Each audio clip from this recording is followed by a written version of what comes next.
Hello and welcome to all of you. आज हम लोग दृष्टि आईएएस की प्रीलिम्स 2022 की टेस्ट की डिस्कशन करने वाले हैं। 2022 की जो टेस्ट सीरीज है वही हम लोग डिस्कस करेंगे। तो चलिए बिना देर किए हम लोग टेस्ट सीरीज को देखते हैं। देखिए, कुछ निर्देशांक और अनुदेश भी लिखे हुए हैं, तो आप लोग इसको खुद से पढ़ लीजिएगा। हम लोग टेस्ट पे डायरेक्ट डिस्कशन करते हैं। तो देखिए, इसमें पहला क्वेश्चन है हमारा, भारत में चावल का कुल वार्षिक उत्पादन पिछले वर्षों में गेहूं से अधिक रहा है। और दूसरा कथन है, पिछले कुछ वर्षों में दालों का उत्पादन कपास से अधिक रहा है। तो उपयुक्त कथनों में से कौन सा कथन सही है? हमारा हमारे पास चार ऑप्शन है। तो देखिए, ए का पहला वन है, बी में केवल टू है, और सी में एक और दो दोनों है, और डी में ना तो वन और ना ही टू है।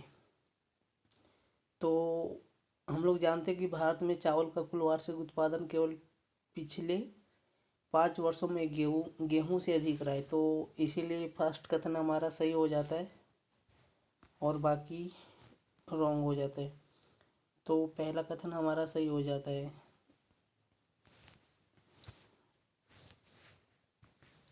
देखिए, नेक्स्ट क्वेश्चन है हमारा, निम्नलिखित कथनों पर विचार कीजिए। जैसे तो इसमें पहला कथन है, 1833 का चार्टर एक्ट ब्रिटिश भारत में केंद्रीयकरण की दिशा में निर्णायक कदम था। और सेकंड कथन है, 1853 का चार्टर अधिनियम ब्रिटिश संसद द्वारा 1793 और 1853 के दौरान पारित चार्टर अधिनियमों की श्रृंखला में अंतिम अधिनियम थी। तो देखिए, इसमें जो पहला कथन है हमारा, 1833 का चार्टर एक ब्रिटिश भारत में केंद्रीकरण की दिशा में एक निर्णायक कदम था, यह सही है। और दूसरा कथन, 1853 का चार्टर अधिनियम ब्रिटिश संसद द्वारा 1793 और 1853 के दौरान पारित चार्टर अधिनियमों की श्रृंखला में अंतिम अधिनियम थी। तो जानते हैं कि जो 1793 में पारित हुआ था वो और 1853 के दौरान जो पारित हुआ था वो श्रृंखला में अंतिम अधिनियम था। तो इसीलिए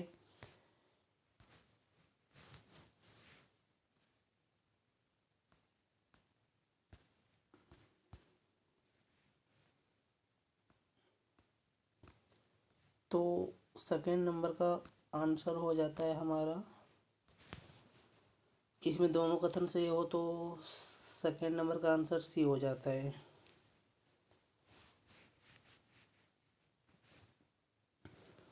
थर्ड नंबर का क्वेश्चन देखिए, प्रत्यक्ष लोकतंत्र की उक्तियों के संदर्भ में निम्नलिखित कथनों पर विचार कीजिए। जनमत संग्रह एक ऐसी प्रक्रिया है जिसके द्वारा प्रस्तावित विधेयक को मतदाताओं के प्रत्यक्ष मतों द्वारा समाधान के लिए भेज दिया जाता है। और दूसरा कथन है, जनमत संग्रह सार्वजनिक महत्व के किसी भी मुद्दे पर लोगों की राय प्राप्त करने का एक तरीका है। तो देखिए, इसमें भी हमारा चार कथन है। तो देखिए, इसमें लिखा उपयुक्त कथनों में से कौन से सही है। तो पहला कथन देखिए, थोड़ा समझते हैं। जनमत संग्रह एक ऐसी प्रक्रिया है जिसके द्वारा प्रस्तावित विधेयक को प्रस्ताव किया जाता है मतदाताओं के प्रत्यक्ष मतों द्वारा समाधान के लिए भेजा जाता है। तो यह कथन बिल्कुल गलत है, समाधान के लिए नहीं भेजा जाता है। और दूसरा कथन देखिए, जनमत संग्रह सार्वजनिक महत्व के किसी भी मुद्दे पर लोगों की राय प्राप्त करने का एक तरीका है। जो जनमत संग्रह है वह सार्वजनिक महत्व के किसी भी मुद्दे पर लोगों की राय प्राप्त करने का एक तरीका है। तो इसमें से यहाँ पे लिखा है कौन सी सही, तो दो भी सही नहीं है। वो सार्वजनिक महत्व के मुद्दे पर लोगों की राय प्राप्त करने के लिए नहीं किया जाता है। तो इसीलिए इसका आंसर हमारा डी हो जाएगा, ना ही एक ना ही दो, दोनों कथन गलत है हमारे। अब फोर्थ नंबर क्वेश्चन देखते हैं। निम्नलिखित कथनों पर विचार कीजिए। संविधान में संशोधन के माध्यम से ही भारतीय क्षेत्र को किसी विदेशी राज्य को सौंपा जा सकता है। और सेकंड नंबर है, भारत और दूसरे देशों के बीच सीमा विवाद के निपटारे के लिए भी एक संवैधानिक संशोधन की आवश्यकता होती है। तो इसमें देखिए, इसमें लिखा है कि उपयुक्त कथनों में से कौन से सही हैं। तो देखिए, संविधान में संशोधन के माध्यम से ही भारतीय क्षेत्र को किसी भी विदेशी राज्य को सौंपा जा सकता है, तो ये बिल्कुल सही है। संविधान में संशोधन करके ही किसी क्षेत्र को मिलाया या फिर दिया जा सकता है। और सेकंड नंबर का ऑप्शन हमारा है वो है, भारत और दूसरे देशों के बीच सीमा विवाद के निपटारे के लिए भी एक संवैधानिक संशोधन की आवश्यकता होती है, बिल्कुल गलत है। तो इसीलिए इसका आंसर हो जाएगा हमारा 1, केवल 1 सही है, बाकी गलत है।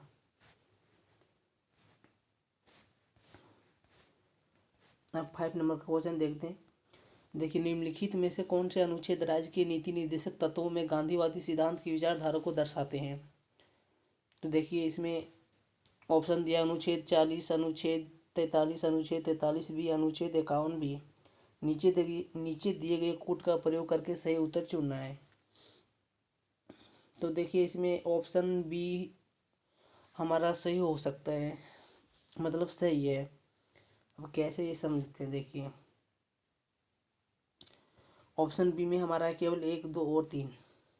तो देखिए, क्वेश्चन पे यहाँ लिखा गया कि निम्नलिखित में से कौन से अनुच्छेद राज्य के नीति निर्देशक तत्वों में गांधीवादी सिद्धांतों की विचारधारा को दर्शाते हैं। जो गांधीवादी ने विचारधारा अपनी दी थी उसमें कौन सा दर्शाता है। तो देखिए, इसमें ऑप्शन बी 1, 2 और 3 सही है। अनुच्छेद 40, अनुच्छेद 43 और अनुच्छेद 43 बी। तो इसीलिए इसका आंसर 1, 2 और 3 हो जाएगा।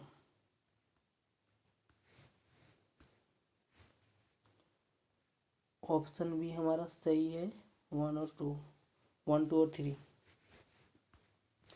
बाकी 6 नंबर क्वेश्चन देखते हैं। अंतर्राष्ट्रीय ऊर्जा एजेंसी IEA के साथ रणनीतिक साझेदारी समझौते पर भारत द्वारा हस्ताक्षर किए जाने के संदर्भ में निम्नलिखित कथनों पर विचार कीजिए। मतलब IEA के संबंध में जो रणनीतिक साझेदारी समझौता वो भारत और हस्ताक्षर किए जाने के संदर्भ में निम्नलिखित कथनों पर विचार करना है। तो इसमें देखिए, पहला कथन हमारा है, भारत अब IEA का पूर्ण सदस्य बन गया है। और दूसरा है, अच्छे ऊर्जा के लिए वैश्विक ग्रिड कार्यक्रम में भारत एक भागीदार देश बन गया है। तो इसमें से लिखा है कि उपयुक्त कथनों में से कौन से सही है। तो पहला देखिए, भारत अब IEA का पूर्ण सदस्य तो नहीं बना है, तो इसीलिए पहला कथन गलत हो जाता है। और दूसरा है, अच्छे ऊर्जा के लिए वैश्विक ग्रिड कार्यक्रम में भारत एक भागीदार देश बन गया, तो ये भी गलत है। ये भी भागीदार देश हम लोग नहीं बने हैं, तो इसीलिए इसमें दोनों कथन गलत हो जाते हैं हमारे। अब 7 क्वेश्चन देखते हैं। भारत में हाथी गलियारों के संदर्भ में निम्नलिखित कथनों पर विचार कीजिए। किसी क्षेत्र को हाथी गलियारा घोषित करने की शक्ति राज्य सरकार के पास होती है। हाथी गलियारे रेलवे लाइनों, नहरों, राष्ट्रीय राजमार्गों अथवा राज्य राजमार्गों जैसे किन्हीं भी बाधाओं से रहित होते हैं। भारत में लगभग 15 हाथी गलियारे। अब इसमें से आपको चूज करना है उपयुक्त कथन में से कौन से सही हैं। तो देखिए, इनमें से 7 का देखिए, किसी क्षेत्र को हाथी गलियारा घोषित करने की शक्ति राज्य सरकार के पास होती है, हम लोग जानते हैं सभी कि गवर्नमेंट या स्टेट गवर्नमेंट का है, तो इसीलिए पहला कथन सही हो जाता है। और बाकी सेकंड का देखते हैं। हाथी गलियारे रेलवे लाइन, नहरों, राष्ट्रीय राजमार्गों अथवा राजमार्गों जैसे किन्हीं भी बाधाओं से रहित होती है, तो एक गलत हो जाती है, सभी बाधाओं से रहित नहीं होती है। और थर्ड में देखिए, भारत में लगभग 15 हाथी गलियारे, तो ये भी गलत है हमारा। तो इसीलिए 7 नंबर का आंसर हो जाता है हमारा 1। इसमें सिर्फ 1 ही सही है। और 8 का देखिए, भारतीय संविधान के निम्नलिखित में से कौन से प्रावधान 26 नवंबर 1949 को ही लागू हुए थे। भारतीय संविधान के निम्नलिखित में से कौन से प्रावधान 26 नवंबर 1949 को ही लागू हुए थे। मतलब 26 नवंबर 1949 को कौन से लागू हुए, तो ये बताना है। तो देखिए, पहला है नागरिकता, दूसरा है निर्वाचन, तीसरा है राज्य के नीति निर्देशक सिद्धांत, चौथा है अस्थायी और परिवर्तनीय प्रावधान, और पांचवा है संक्षिप्त शीर्षक, और छठा है अंतरिम संसद। तो इसी में से हम लोग को करेक्ट आंसर चूज करना है। हम देखते हैं ऑप्शन इसका। देखिए नीचे देखिए कोटों का प्रयोग करके सही उत्तर चुनना है। तो देखिए इसमें ए में 1 2 3 और 5 है, तो इसका आंसर बी होगा। देखिए 1 2 4 5 और 6, 1 2 4 5 और 6। थोड़ा एक्सप्लेन देख लेते हैं।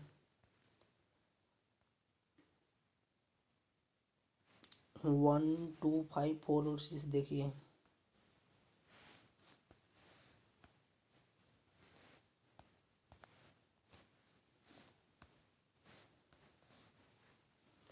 1 2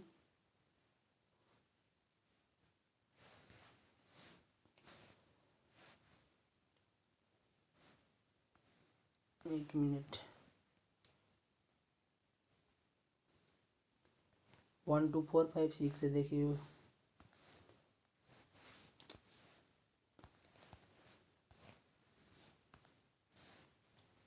1 2 4 5 6, केवल थर्ड का मेरा नहीं है। तो चलिए नेक्स्ट क्वेश्चन देखते हैं। 9 नंबर देखते हैं। निम्नलिखित में से कौन सा कथन भारत में धर्मनिरपेक्षता की अवधारणा का सबसे अच्छा वर्णन करता है?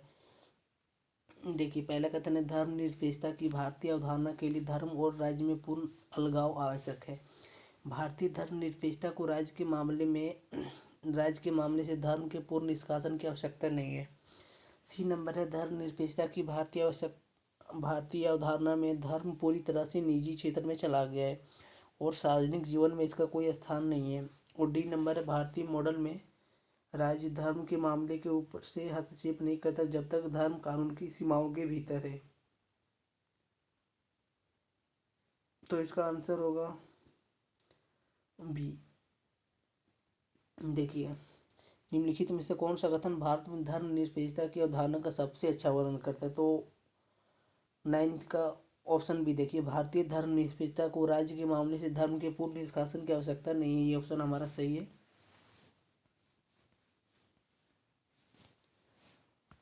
अब 10 का देखते हैं। निम्नलिखित कथनों पर विचार कीजिए। भारतीय स्वतंत्रता अधिनियम 1947 के पारित होने तक भारत ब्रिटिश साम्राज्य का एक आश्रित था। सेकेंड ऑप्शन है, 26 नवंबर 1949 को भारत ब्रिटिश शासन से मुक्त हो गया। और थर्ड ऑप्शन है, पाकिस्तान वर्ष 1956 तक ब्रिटिश डोमिनियन बना रहा। अब इसमें से कि कौन से कथन सही हैं ये हम लोग को चूज करना है। तो इसका आंसर देखिए, पहला देखते हैं। भारतीय स्वतंत्रता अधिनियम 1947 के पारित होने तक भारत ब्रिटिश साम्राज्य का एक आश्रित था, तो ये सही है। और 26 जनवरी 1950 को भारत ब्रिटिश शासन से मुक्त हो गया, ये भी सही है। पाकिस्तान वर्ष 1956 तक ब्रिटिश डोमिनियन बना रहा, तो ये भी सही है। तो इसका आंसर ऑप्शन डी हो जाता है। तीनों सही है हमारा।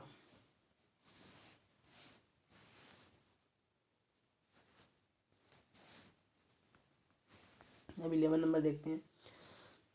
हाल ही में चर्चित द ग्रेट रिसेट पहल निम्नलिखित में से किस संगठन से संबंधित है? तो जो ये वर्ड चर्चित में है, द ग्रेट रिसेट, ये बताना कि कौन से वाक्य से संबंधित है। तो इसका आंसर हो जाएगा विश्व आर्थिक मंच। अब 12 नंबर देखते हैं। वैश्विक निवेश रुझान मॉनिटर रिपोर्ट किसके द्वारा जारी की जाती है? तो इसका आंसर हो जाएगा सी नंबर, व्यापार एवं विकास पर संयुक्त राष्ट्र आयोग द्वारा।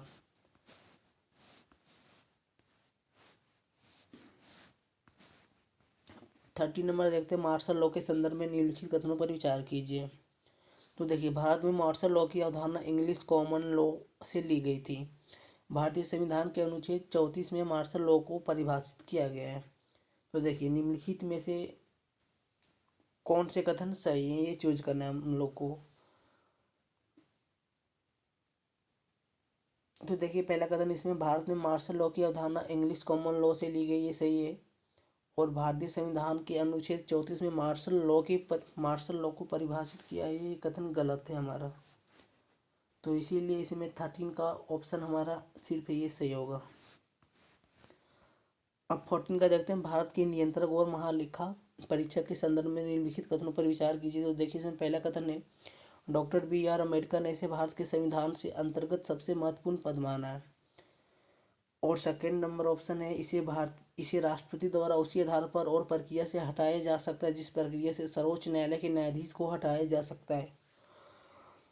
अब भारत के नियंत्रक और महालेखा परीक्षक के संदर्भ में ये कथन है, उसी के आधार पे चूज करना है।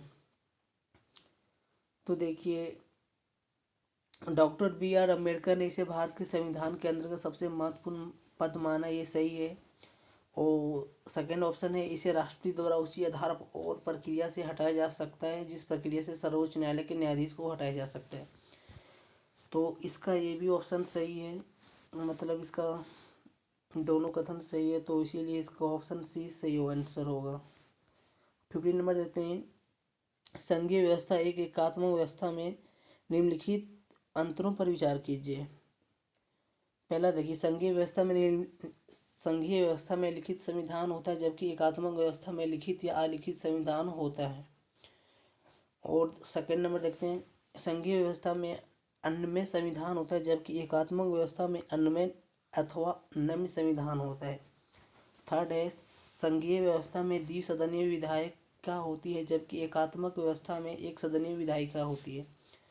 4 है, संघीय व्यवस्था में संविधान की प्रधानता होती है जबकि एकात्मक व्यवस्था में संविधान की कोई प्रधानता नहीं होती। तो इसमें चूज करना है, संघीय व्यवस्था एवं एकात्मक व्यवस्था निम्नलिखित कथनों पर विचार कीजिए। देखिए उपयुक्त कथनों में से कौन से सही नहीं है, तो इसका चलिए ऑप्शन देखते हैं हम लोग। इसमें देखिए 4th नंबर का ऑप्शन देखिए, संघीय व्यवस्था में संविधान की प्रधानता होती है जबकि एकात्मक व्यवस्था में संविधान की कोई प्रधानता नहीं होती, ये ऑप्शन हमारा गलत है। और थर्ड में देखिए, संघीय व्यवस्था में द्विसदनीय विधायिका होती है जबकि एकात्मक व्यवस्था में एक सदनीय व्यवस्था होती है, ये भी गलत है। तो इसमें ऑप्शन थर्ड और ऑप्शन 4 गलत है हमारा, तो इसीलिए इसका आंसर हो जाएगा ऑप्शन डी। कौन सा सही नहीं बोला गया ना, तो देखिए ऑप्शन डी हमारा सही हो जाएगा, 3 और 4, बाकी 1 और 2 दोनों सही है। अब 16 नंबर देखते हैं, समाचारों में देखा गया पद बहुपक्षीय अंतरिम अपीलीय व्यवस्था MPIA संबंधित है, तो इसका ऑप्शन हो जाएगा हमारा ऑप्शन यही, विश्व व्यापार संगठन के सदस्यों के लिए वैकल्पिक मध्यस्थता से संबंधित है। 17 देखते हैं, इसका पहला देखिए कथन विचार करते हैं। पहले क्वेश्चन पढ़ते हैं, एशियाई जल पक्षी गगन के गणना के संदर्भ में निम्नलिखित कथनों पर विचार कीजिए। इसका आयोजन बॉम्बे नेचुरल हिस्ट्री सोसाइटी और वेटलैंड इंटरनेशनल द्वारा किया जाता है। और जनगणना में सेकेंड ऑप्शन है, जनगणना में पूरे पूर्वी एशियाई, ऑस्ट्रेलियाई फ्लाईवे और मध्य एशियाई फ्लाईवे का एक बड़ा हिस्सा शामिल किया जाता है। तो देखिए इसका पहला कथन है कि इसका आयोजन बॉम्बे नेचुरल हिस्ट्री सोसाइटी और वेटलैंड इंटरनेशनल द्वारा किया जाता है, ये सही है। और सेकेंड ऑप्शन है, जनगणना में पूरे पूर्वी एशियाई, ऑस्ट्रेलियाई फ्लाईवे और मध्य एशियाई द्वारा किया जाता है, तो ये भी सही है। तो इसका ऑप्शन सी हो जाएगा, 17 का सी सही है, दोनों कथन सही है। अब 18 का देखते हैं, निम्नलिखित में से कौन से कथन सही हैं। भारत में सर्वोच्च न्यायालय की न्यायिक समीक्षा शक्ति का दायरा अमेरिकी सर्वोच्च न्यायालय की तुलना से कम है।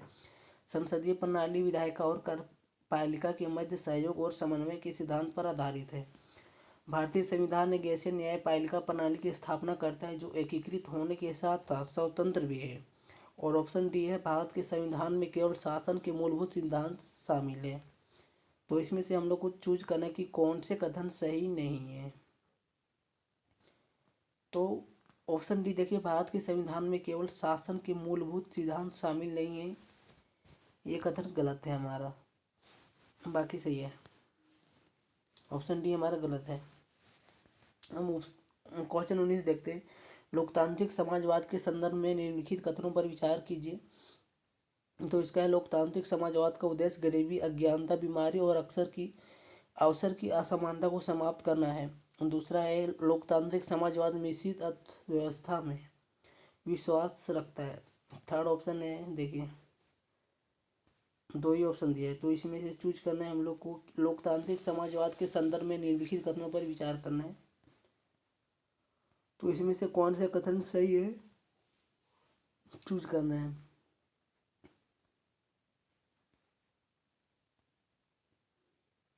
तो इसका ऑप्शन सी, मतलब दोनों ही सही है, सी का दोनों सही है। भारतीय संविधान की प्रस्तावना के संदर्भ में निम्नलिखित कथनों पर विचार करना है। पहला कथन है, प्रस्तावना संविधान को उद्देश्य और दिशा प्रदान करती है। सेकंड को ऑप्शन है, यह अमेरिकी स्वतंत्रता की घोषणा के समान है। और थर्ड है, केशवानंद भारती मामले में दिए गए निर्णय के अनुसार प्रस्तावना संविधान का हिस्सा है। तो देखिए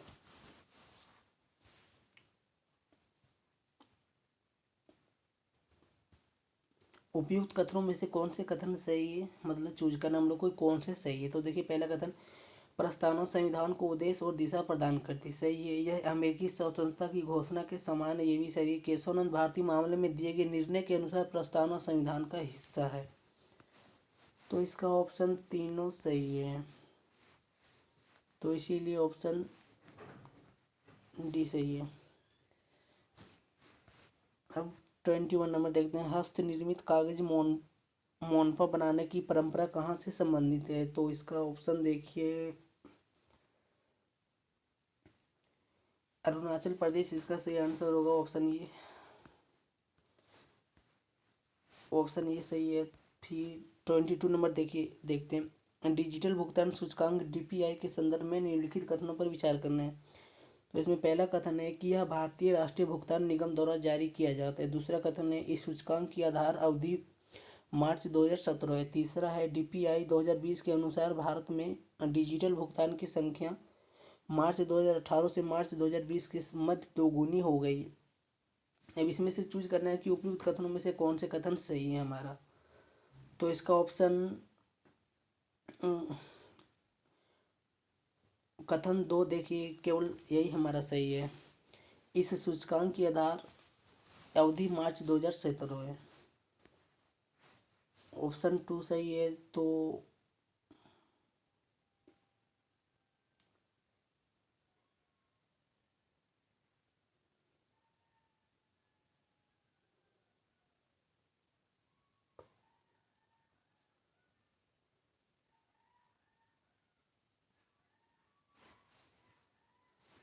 सॉरी, ऑप्शन टू सही नहीं है,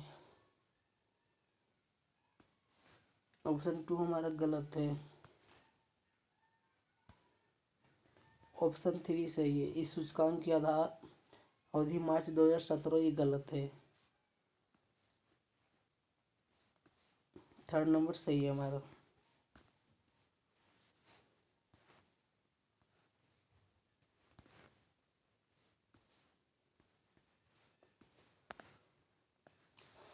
ट्वेंटी थर्ड नंबर देखिए, शेष भारत के साथ रियासतों का एकीकरण विशुद्ध रूप से एक तदर्थ व्यवस्था थी।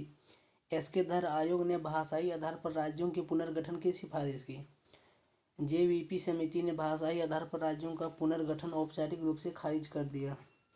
उपयुक्त कथनों में से कौन से कथन सही नहीं है, ये हम लोग को चूज करना है। कौन से कथन गलत है, ये चूज करना है। तो देखिए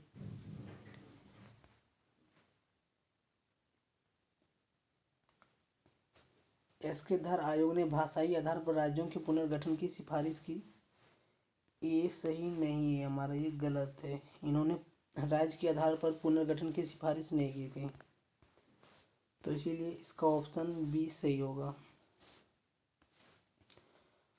अब 24 नंबर देखते हैं, परमादेश का रीट किसके विरुद्ध जारी की जा सकती है। तो देखिए इसका आंसर हो जाएगा हमारा डी, कोई सार्वजनिक निकाय, एक निगम, एक अवर अदालत, एक न्यायाधिकरण या सरकार। ऑप्शन डी हमारा सही है। उड़ीसा निम्नलिखित में से किस राज्य का पारंपरिक परिधान है। तो इसका ऑप्शन 25 का ऑप्शन ए त्रिपुरा सही है। त्रिपुरा के ये पारंपरिक परिधान है। अब निम्नलिखित में से 26 नंबर देखते हैं। निम्नलिखित में से किस मामले में सर्वोच्च न्यायालय ने यह निर्णय दिया कि अनुच्छेद 21 केवल मानी कार्यकारी कार्यवाही के विरुद्ध सुरक्षा प्रदान करता है, मनमानी विधायी कार्यवाही के विरुद्ध नहीं। मतलब निम्नलिखित में से किस मामले में सर्वोच्च न्यायालय ने यह निर्णय दिया था कि अनुच्छेद 21 जो है सो केवल मनमानी कार्यकारी के विरुद्ध सुरक्षा प्रदान करता है, मनमानी विधायी कार्रवाई के विरुद्ध नहीं। तो इसका ऑप्शन हो जाएगा हमारा गोपाल वाद 1950 का जो मामला था वही। ऑप्शन बी हमारा सही है। और 27 नंबर का देखते हैं। डॉलर प्रभाव का अनुप्रयोग निम्नलिखित में से कौन सा है? तो इसका ऑप्शन देखिए, पहले कथन देखते हैं। मौसम का पूर्वानुमान, कारों की गति का पता लगाना, एक दीवार के माध्यम से मानों का पता लगाना। नीचे दिए गए कोड का प्रयोग करके सही उत्तर हम लोग को चुनना है। तो इसका ऑप्शन देखिए 1, 2 और 3 दोनों ही सही है। डॉपलर प्रभाव के अनुप्रयोग निम्नलिखित में से कौन से सही है? डॉपलर, तो देखिए मौसम का पूर्वानुमान ये सही है, कारों की गति का पता लगाना ये भी सही है, एक दीवार के माध्यम से मानव का पता लगाना ये भी सही है। तीनों कथन सही है इसका। देखिए, राष्ट्रीय जनसंख्या रजिस्टर एनपीआर के संदर्भ में निम्नलिखित कथन पर विचार करना है। पहला कथन है एनपीआर केवल भारतीय नागरिकों की सूची है। इस और सेकंड ऑप्शन है इसका उद्देश्य देश के प्रत्येक नागरिक का एक व्यापक पहचान डेटाबेस तैयार करना है। तीसरा है पहला राष्ट्रीय जनसंख्या रजिस्टर वर्ष 2023 में 2003 में तैयार किया गया था। उपयुक्त कथन में से कौन से सही है? तो देखिए,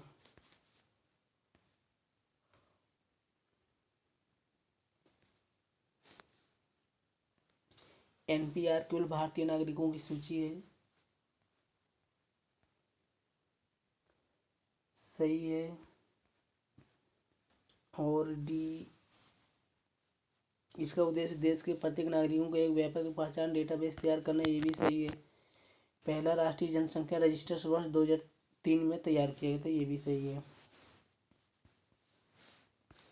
तो इसीलिए इसका आंसर हमारा ऑप्शन डी हो जाएगा। तीनों कथन सही है। अब 29 नंबर देखते हैं। अंतर्राष्ट्रीय प्रतिभूति आयोग संगठन IOSCO के संदर्भ में निम्नलिखित कथनों पर विचार करना है। भारतीय प्रतिभूति एवं विनिमय बोर्ड SCBI IOSCO का सदस्य है। और दूसरा है इसके सदस्य में प्रतिभूति बाजार नियामक एवं प्रतिभूति विनियामक शामिल होते हैं। अब दोनों कथन में से कौन सी सही है ये हम लोग को चूज करना है। तो देखिए,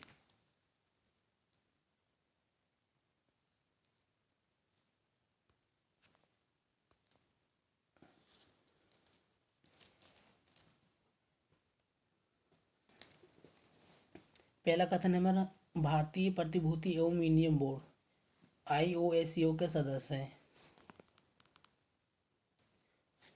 तो ये कथन हमारा सही है। और दूसरा है कि इसके सदस्य में प्रतिभूति बाजार नियामक एवं प्रतिभूति विनिमय शामिल होती, तो ये भी कथन हमारी सही है। तो इस तरह से दोनों कथन इसका सही हो जाता है। 30 नंबर का देखते हैं। इसका दोनों सही है। 30 का देखते हैं। नागरिकता संशोधन अधिनियम 2015 ने भारत के विदेशी नागरिक OCI कार्ड धारक नामक एक नई योजना की शुरुआत की। नागरिकता संशोधन अधिनियम 2019 में प्रावधान है कि केंद्र सरकार OCI के पंजीकरण को रद्द कर सकती है यदि उसे पंजीकरण कराने की तिथि से 11 वर्ष की अवधि के भीतर 3 वर्ष या उससे अधिक समय के लिए कारावास की सजा सुनाई गई हो। उपयुक्त कथनों में से कौन सा सही नहीं है ये हम लोग को चूज करना है। तो देखिए, इसका आंसर जो है सो पहला तो नागरिकता संशोधन अधिनियम 2015 ने भारत के विदेशी नागरिक कार्ड धारक नामक एक नई योजना शुरुआत की थी, ये सही है। बाकी ये जो नागरिकता सेकेंड ऑप्शन है नागरिकता अधिनियम 2019 में प्रावधान है कि केंद्र सरकार ओसीआई के पंजीकरण को रद्द कर सकती है, गलत है, ये नहीं कर सकती है, ये सही है।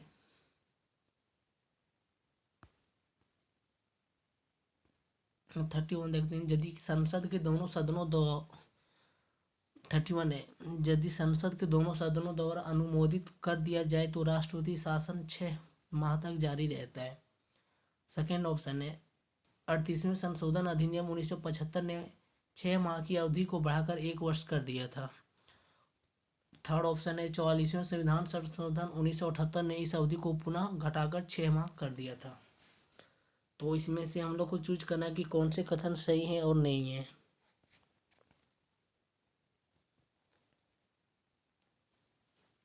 तो देखिए पहला कथन है कि यदि संसद के दोनों सदनों द्वारा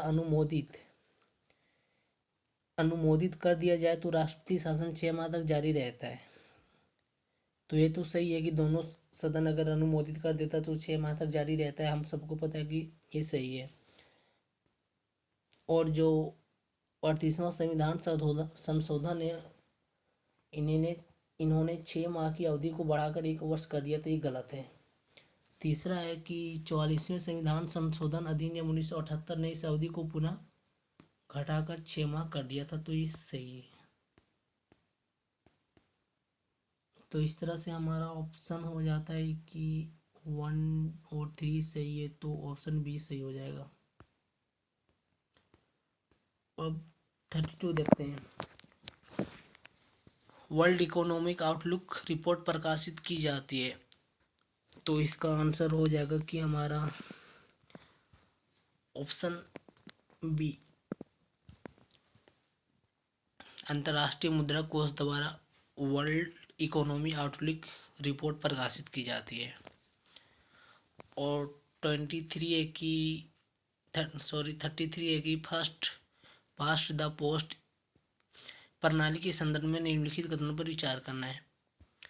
तो देखिए FPTP प्रणाली को साधारण बहुमत प्रणाली के रूप में भी जाना जाता है। यह वास्तविक प्रतिनिधि जनादेश का अवसर देता है। उपयुक्त कथनों में से कौन से कथन सही है, हम लोग को चूज करना है।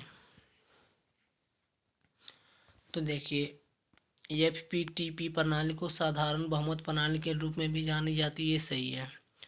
और सेकंड ऑप्शन या वास्तविक प्रतिनिधिक जनादेश का अवसर देता है, तो ये कथन गलत है। ये सही है, ये गलत है, तो केवल 1 सही है।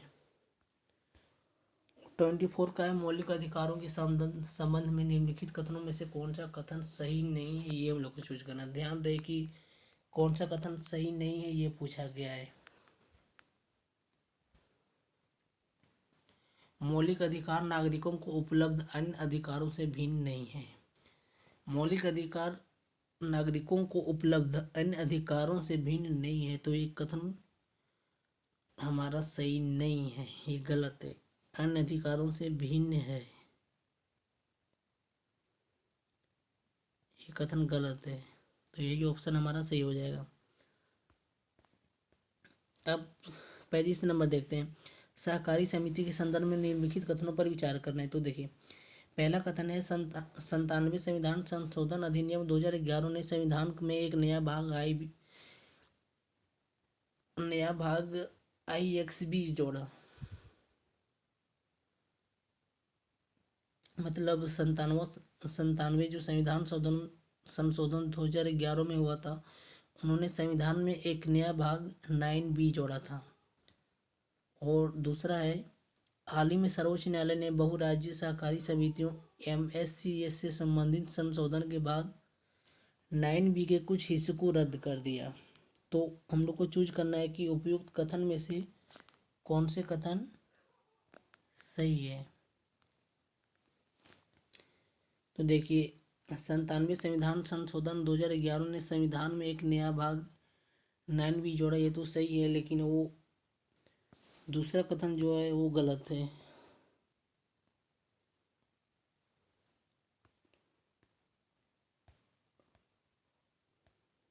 अब 36 नंबर देखते हैं। हाल ही में इनिक्विलिटी वायरस नामक एक रिपोर्ट प्रकाशित वायरस नामक एक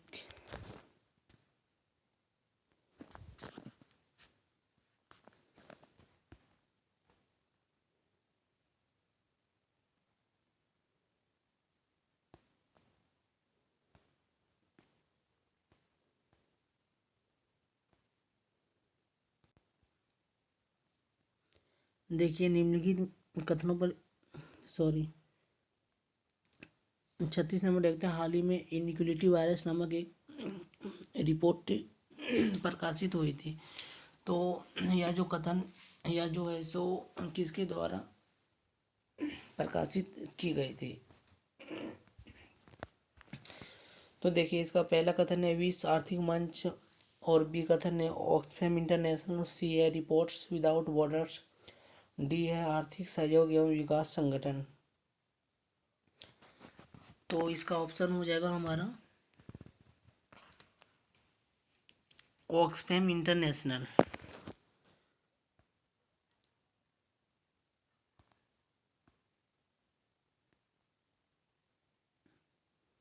ये कथन सही है। अब 37 देखते हैं। निम्नलिखित कथनों पर विचार कीजिए। भारतीय स्वतंत्रता अधिनियम 1947 ने भारत के राज्य सचिव के पद को समाप्त कर दिया। दूसरा, भारत सरकार अधिनियम 1919 ने देश में द्विसदनात्मक व्यवस्था और प्रत्यक्ष चुनाव की शुरुआत की। तीसरा है भारतीय परिषद अधिनियम 1909 में presidency corporation chambers of commerce विश्वविद्यालय और जमींदारों के लिए अलग प्रतिनिधित्व का प्रावधान किया था। अब निम्नलिखित कथनों में से कौन से कथन सही है ये हम लोग को चूज करना है। तो इसका ऑप्शन हो जाएगा कि डी 1, 2 और 3 तीनों सही है।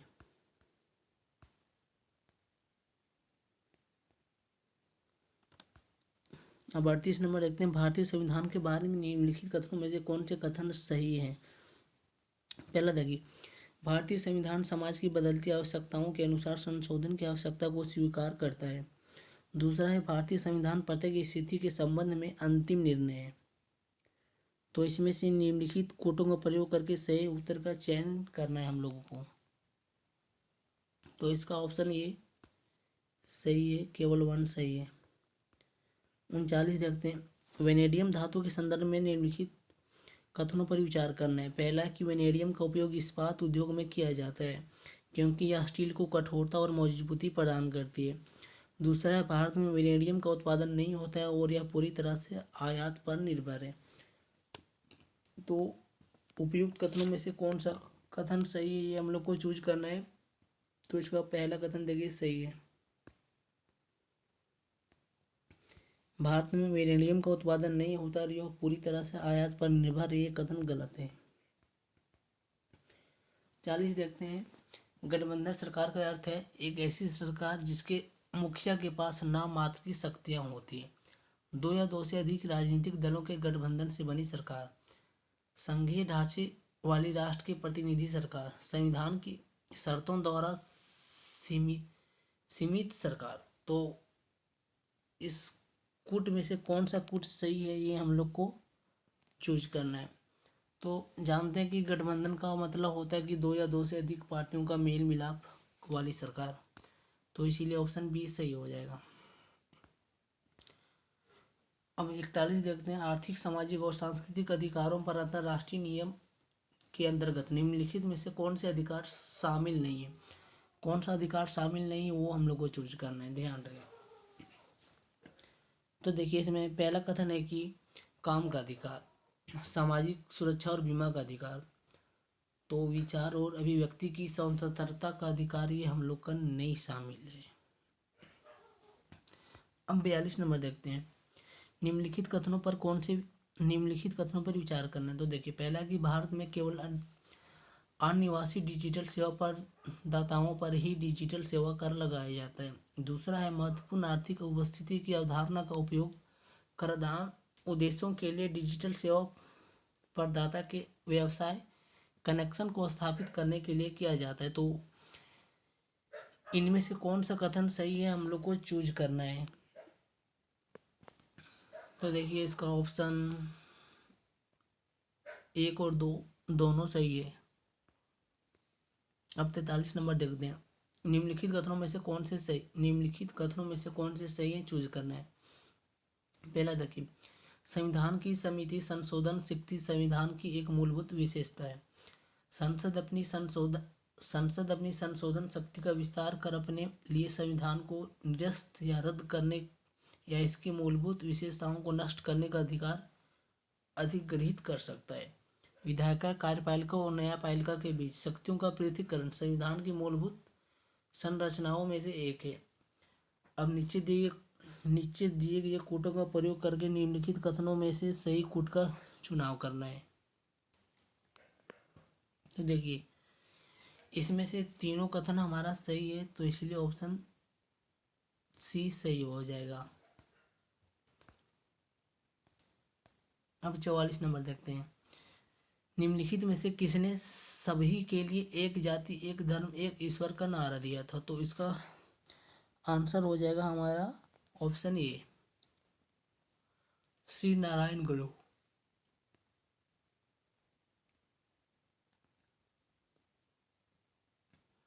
अब 45 नंबर का देखते हैं। वित्तीय आपातकाल के संबंध में निम्नलिखित कथनों पर विचार करना है। पहला कथन है, इसके कार्यान्वयन की कोई अधिकतम समय सीमा निर्धारित नहीं है। दूसरा है, इसे जारी रखने के लिए बार बार संसदीय अनुमोदन की आवश्यकता नहीं है। तो उपयुक्त कथनों में से कौन से कथन सही है, हम लोग को चूज करना है। तो इसका आंसर दोनों हो जाएगा, मतलब दोनों ही सही है। इसका कार्यान्वयन में कोई अधिकतम समय सीमा निर्धारित नहीं है और इसे जारी रखने के लिए भी बार बार संसदीय अनुमोदन की आवश्यकता नहीं है। ऑप्शन सी हमारा सही है। 46 देखते हैं। निम्नलिखित में से कौन से कथन सही नहीं है? पहला, अशोक स्तंभ को संविधान सभा के प्रतीक मुहर के रूप में अपनाया गया था। HVR अयंगर संविधान सभा के सचिव थे।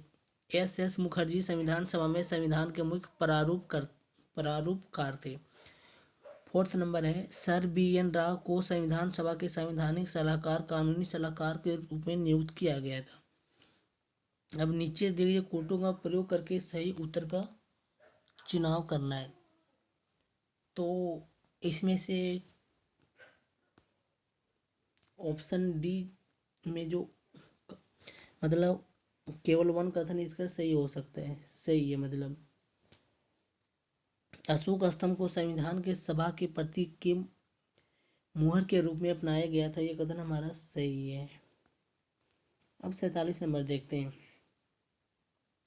प्रवासी भारतीय दिवस के संदर्भ में निम्नलिखित कथनों पर विचार करना है। प्रवासी भारतीय दिवस सम्मेलन एक द्विवार्षिक कार्यक्रम है। प्रवासी भारतीय सम्मान पुरस्कार भारतीय द्वारा भारतीय समुदाय कल्याण के लिए स्थापित संगठनों को भी दिया जाता है।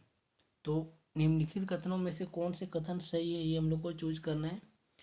तो इसका पहला कथन द्विवार्षिक कार्यक्रम ये सही है और स्थापित संगठनों को भी दिया जाता है, दोनों सही है। अब 48 देखते हैं। सत्ता की साझेदारी के विभिन्न रूपों के संबंध में निम्नलिखित तुकों पर विचार करना है। देखिए, सरकार का प्रकार एक और तरफ दिया है और दूसरी ओर दिया है सत्ता के साझेदारी के रूप में। पहला देखिए, संघीय सरकार के बीच भी विभिन्न स्तरों पर सत्ता की साझेदारी हो सकती है, जैसे पूरे देश के लिए एक सामान्य सरकार हो या फिर प्रांत क्षेत्रीय स्तर पर अलग अलग सरकार हो। और दूसरा है कि गठबंधन सरकार। तो सत्ता की साझेदारी विभिन्न सामाजिक समूहों जैसे भाषाई और धार्मिक समूहों के बीच भी हो सकती है।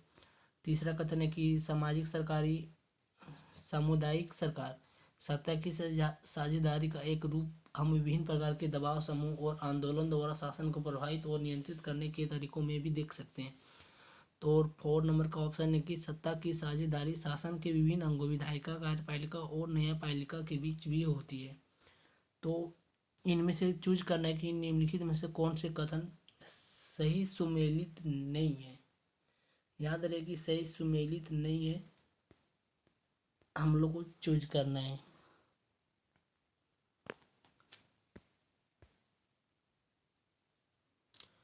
तो देखिए, ऑप्शन 2 और 3 सही सुमेलित नहीं है।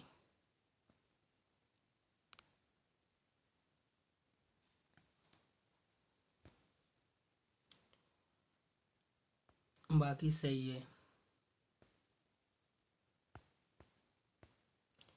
देखिए 49 नंबर,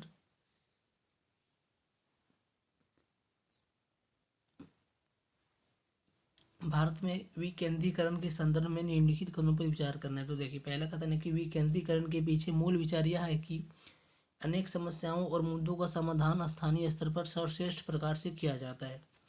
दूसरा है कि स्थानीय सरकार के गठन से लोकतांत्रिक भागीदारी की आदत विकसित करने में मदद मिलती है। तीसरा है कि वास्तविक विकेंद्रीकरण की दिशा में एक बड़ा कदम वर्ष 1999 में उठाया गया था, जब लोकतंत्र के तृतीय स्तर को अधिक सशक्त और प्रभावी बनाने के लिए संविधान में संशोधन किया गया था। उपयुक्त कथनों में से कौन सा कथन सही है? हम लोग को चूज करना कि कौन सा कथन सही है।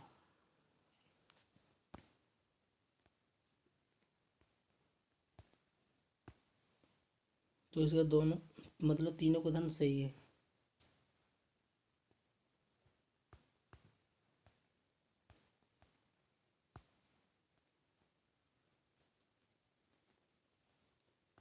अब 50 नंबर देखते हैं। श्रम शक्ति पोर्टल के संदर्भ में निम्नलिखित कथनों पर विचार करने हैं। यह श्रम और रोजगार मंत्रालय द्वारा शुरू किया गया है। और दूसरा है यह आदिवासी प्रवासी श्रमिकों से संबंधित आंकड़े एकत्रित करने के लिए शुरू किया गया है। उपयुक्त कथनों में से कौन सा कथन सही है, ये चूज करना है।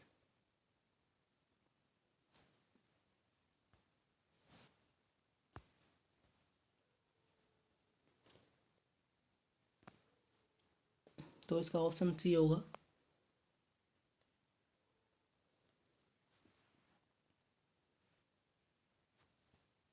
सॉरी, इसका ऑप्शन सिर्फ बी होगा। पहला कथन गलत है हमारा, सिर्फ दूसरा सही है। अब 51 देखते हैं। वनों, झीलों, नदियों और वन्य जीवन सहित प्राकृतिक पर्यावरण की रक्षा एवं सुधार करना और प्राणी मात्र के लिए दया भाव रखना प्रावधान शामिल है। राज्य के नीति निर्देशक तत्वों में, मौलिक अधिकारों में, मौलिक कर्तव्यों में, और डी है वो है प्रस्तावना में। तो इनमें से बताना कि कौन से में सही है। तो इनका सही आंसर मौलिक कर्तव्यों में से है।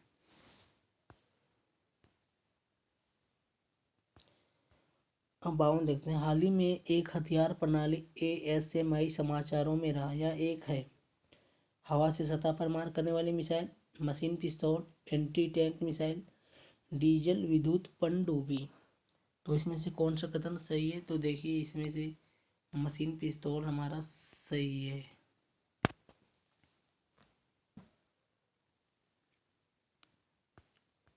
अब 53 का देखते। अंतर्राज्यीय परिषद के संबंध में निम्नलिखित कथनों पर विचार करना है। राष्ट्रपति ऐसे परिषद एवं उसकी संरचना तथा प्रक्रिया द्वारा किए जाने वाले कर्तव्यों की प्रकृति को परिभाषित कर सकते हैं। और दूसरा है इसे सरकार या आयोग की सिफारिशों के आधार पर स्थापित किया गया था।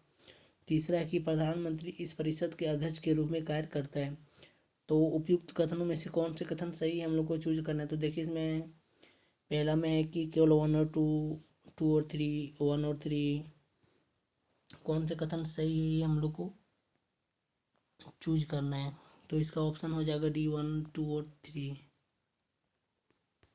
तीनों कथन सही है।